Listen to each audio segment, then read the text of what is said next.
questionable as to whether you would call that a slow marathon. But Fraser, you had a bit of a day, not travelling very far, but staring at someone in particular. I watched the ball travel quite far. I had a good view of it. Nice to throw George Evans on. Good run of mine, and a good all-round sportsman actually. And he got his first ton yesterday. Wish he hadn't, but yeah, great innings, George. 167 against Llanrhian, and then 3 for 23 with the ball in the end. I think, wasn't it? I know. There, but to be honest, no, great performance, mate. We were chatting while we were out there. Obviously, you said it was your first ton. You obviously got to 50 and then accelerated. In your mind, you said you weren't counting, but do you think you must be getting close to 100? Well, I've never really scored that big runs before, so getting past 50 was a good milestone. I was happy with that on a day like yesterday, but then obviously once you get far enough in and you hit a couple more and you hit a couple more, and then a good friend Stephen Murray come out to bat then and said, come on, you're close, type of thing. You think, well, I've got to get my head down and try it. So yeah, it was good. When you said you had a couple of 90s, is that right? And got out. I think, yeah, I've had a 90. Mind at all? It played in my mind, I'll be honest, before I opened the sentence. It did. When you got out the 80s before, it is on your mind that you get close and do it again. It didn't seem to affect the way he played. That was a difference. Well, I think before I had an 80-odd against Llanrhian and against their seconds for our seconds, and there would have been about 10 overs left in the game, and I walked off after that thinking I threw that away, type of thing. So yeah, it does come back into your mind, but it was one of those where I think Ross Hardy would be proud. He I didn't want to go defensive and shut up shop and get myself out. It was just a matter of trying to take it on and get there as quick as I could. The Llanrhian wicket keeper, was he encouraging or was he sledging there, George? He had a lot all year, mate. It's hard. It's hard to sledge when they're racking up 270 for 2. Not much to sledge. There was a lot of mouths in the first half an hour, and then I suppose after that, once he'd fetched his fifth spare ball out of his bag, I think that was when he started crying. I see Sam Larn still talking for today as well. He's made a comment. Yeah, he's up there. So, yeah, so there's a few people here. There's Stephen Murray, you just mentioned him. Big Dog, Sam Lamb, big shout out to Graham Nicholas, Stephen Price, great knock, well done. And a public service announcement, plug green light, whatever that is. We'll come to that a bit later. But George, what's it like? The first day of the cricketing season, you get your first ton. It's going to be a good season then. Well, I think though it's Saturday. You finish Saturday's drinking session and wake up Sunday morning. I think I probably could do without this type of thing, but you stopped for a mocker and Greg's on the way and a chicken bacon. It was the best day ever.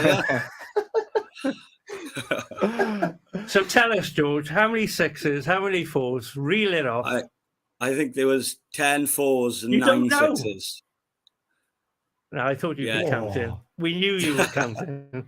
Well done, mate. That's brilliant. Good hitting. On a broader note, George, I know Neyland seconds came down with us actually last year from Division 3. I was quite surprised by that. I thought Neyland were a better side than what the league suggested last year.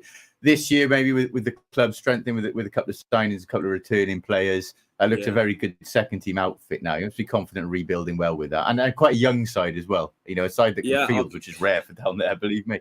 I think so. We were missing some players yesterday, which could potentially come back in, like the likes of Greg Miller might play a role for us this year, and Lewis Page and John Tannock. There's Jamie Smith. Like these boys that have played First Division cricket in the past and have done really good jobs up there. So yeah, it's nice to see the club back doing well. And yeah, we got Stephen Murray at the helm now, so I think there's a bit of everyone's positive. All the young boys obviously want to play because we're just trying to have as much fun as we can now, and it's just the way it is, the philosophy now. And maintaining 3 teams as well. Obviously, that's an achievement in this era for any club, to be fair, at a time when numbers are dwindling. And you're still in a healthy state with that, though, as well. Yeah, I think so. I think Phil Keane has got our thirds, and I think they use it as quite a stepping stone for the juniors to come through. I think as soon as they're able to play, they're sort of giving juniors chance to come in and have a bowl and have a look at what senior cricket is like and what it's got to offer for the young kids. So it's good. Can we change the ball now? We'll try the oval ball now then, George. What sort of season has Neyland had this season, mate? Yeah, we've been really good at times, and then obviously it's just the same with Pembrokeshire. I think you struggle one week against the side, and we've lost a couple. I mean, we've had some really narrow losses this year. We've lost to Llanrhian away 25-24. We lost Aberdeen on home 16-14. We just lost away to them 7-5 the weekend. It's those one games where we just can't seem to tip the ball over the post. So when it matters and nick a win. But yeah, it's been a good season. All the boys have stayed positive all year and stuck together, and it's been good. What about building on that now? Neyland have always been, excuse me, the nearly men. It's about time that you guys sort of started turning over the likes of Haverfordwest and St David's and the like. You've got the ability. It's just a matter of tuning it and honing it and getting the results. I definitely think so. We're hoping that we might get some young boys coming over from youth now to strengthen us as well. And obviously, we still got some stalwarts in the club that are pulling the boots on week in, week out, doing fantastic jobs for us. And I mean, it is really good. We just obviously need to build on and just try and keep getting better. We've got the right boys there, but I mean, we get 1 week where we got 20 really good boys available, and then we lose one of our two best centres in 2 weeks back to back. So we struggle then, obviously, trying to find two boys that can play centre. So it's tricky. Obviously, injuries don't help anybody. So I stalwarts actually, George, for the show a couple of weeks ago.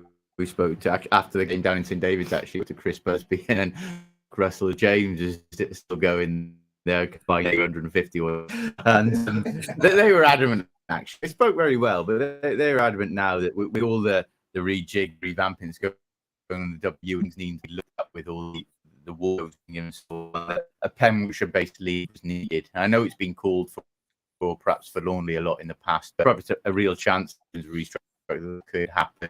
They think it's something that clubs need, not just for crowds, but for players and for squads to keep going as well. Is that something you cut off as well? Given you're so actively involved in that league, is that something you would call for too? Yeah, I think I spoke with Peter Davis about it maybe a week or two ago, and he was saying about the Pembrokeshire League then, and it would be really good to go back into a Pembrokeshire League where obviously we have a derby nearly every weekend, and obviously it goes almost back to the olden times. Like my granddad used to say, every game was a derby because it was just everyone was so close together. You're making me feel old now. Yeah. But like now, I mean, it's times are great. We go to Tregaron and we get a bus journey home. But I do think that, like, we had the chance 2 weeks ago to play at Narberth against their development side in the semi-final of the cup, and just having that experience for the boys to play at Narberth was brilliant. Again, obviously there's a big level gap where obviously Narberth are going to be a lot better than us, but I mean, you would soon hopefully find a way where a lot of teams could compete evenly against each other. It would be nice to see. Well, I was lucky enough to play in that era, George, because I'm that bloody old, mate. But there you go. But I can tell you that during that period, crowds... So's Mark James, and he's still playing. Crowds, finances, and everything else that goes with the rugby. There's always a team who will dominate, no matter what league you're in. Yeah, of course. It was Whitland and Narberth back in my day, and Tenby. But it was just bringing people together every week, no matter where you went throughout the county. And that included Aberystwyth in that as well. You just met up with all the guys and had a few beers with each other after. I think the WRU have definitely got to look at this during this financial period as well. It's a way of sort of giving rugby a boost, to be honest with you. I think there's a bigger call for it now. I thought it was unrealistic over the years that have gone by. But when you look now, and okay, you've got Narberth who have stood alone, but I mean, George might agree with this now. He's seen a lot more of the leagues, obviously, than we have. But at the moment, you've got teams, Petland, 2 leagues above Division 3S, who are struggling. You look at Pembrokeshire Cup results, and they've actually lost to teams lower than them. You've got Fishguard and Milford in Division 2. They were, saying, are not that far above anymore, Division 3. No. So you talk about teams dominating. The gap that existed before between Pembrokeshire teams, which would have made it an uncompetitive league, I don't think is there right now. No. But I've just noticed one thing, George, going back to cricket. Tom Pritchard's breaking Llanrhian spirit on my dad's windscreen.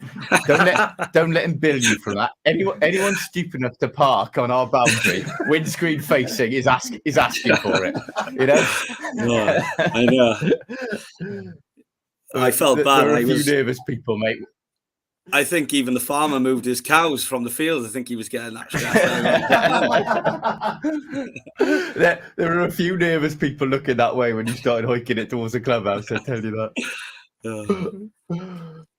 What was I going to say to George?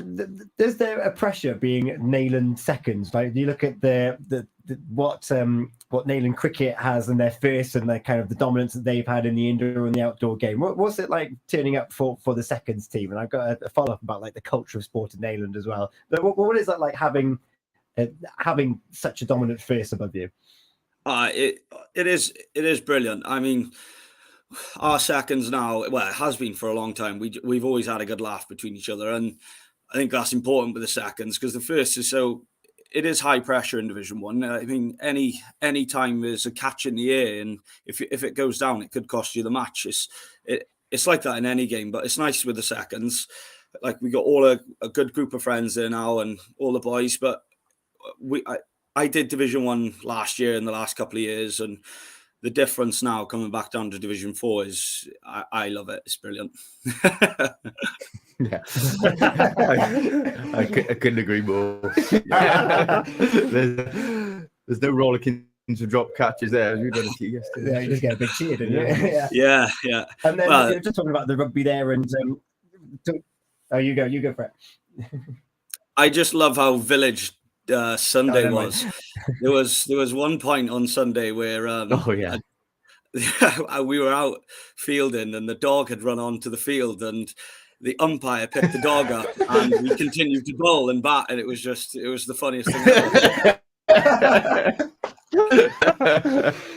I mean, George was actually at the other end of this. I think it was the opening partner with you, wasn't it? Saturday at one point as well. He was turning around grounds in the pitch. Our bowler hadn't noticed, and actually bowled at him when he wasn't looking. And the ball was given. George is right. Fantastic in its villageness. Oh, that is amazing. And just that image. Come on then. Yeah.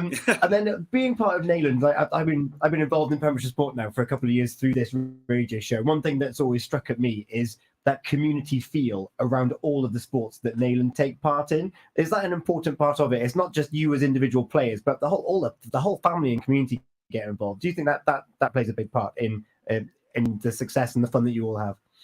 Yeah, I think you speak with any of our signings we've had over the last 3 or 4 years, Brad, Ross. I mean, they're family men, and they've come to Neyland, and we're quite lucky to have the hub there, which is a good facility for the kids to have a run around. But everybody says it's always really welcoming for their families. I think everyone knows each other. Everyone knows the kids' names, and everyone's sort of playing cricket with a kid in the hall after the match, whether it's a friend's son or anything.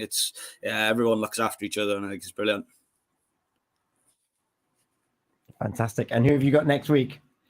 We got Haverfordwest Thirds home. So, yeah, hopefully you can have another couple there. It's 267 on the cards there. If you get held of their bonus, fantastic. Well, all the best. You've still got the end of the rugby season to go. How many matches are left there, did you say? I think 4. So, luckily for me, I had a red card 2 weeks ago, so I should be banned for at least 2 of them, so I can have a rest. I was about to say, you have to. Yeah. Good. Manage yourself. Manage your body. Yeah. Yeah. Well, all the best. We're going to be an exciting season coming ahead. Fraser, you watch those knees. If you've got more batsmen in front of you like that. Yeah. Well, I wasted a lot of time squatting. Actually, could just stood up and watched half of it. To be fair, but I mean, I didn't mind watching that. I didn't even mind getting out to George when I'm 40. It was just the fact that I nicked one Cardiff fan, Sam Larn. That's why I couldn't sleep last night. Fantastic. Well, George, all the best. I'm looking forward to hearing more about your exploits in the Oval and with the bat and hand. Although it sounds like you took some from bowling as well. So we'll be keeping tabs as to how you get on, of course, all the division. So. See you in 9 weeks. Can't wait. Yeah, thank you very much. Thank you. Yeah, good luck for the rest of the season, George. Cheers, Gordon. Thank you. Cheers, mate. When we come back in just a few time, we're previewing quite a big football match, Gordon. Yeah, we got the Senior Cup final this Saturday. We'll talk about it in the next section. In the next section. So here we go. It's the Pure Sports Show with Eaton-Evans and Morris Solicitors. Pure Sport Show.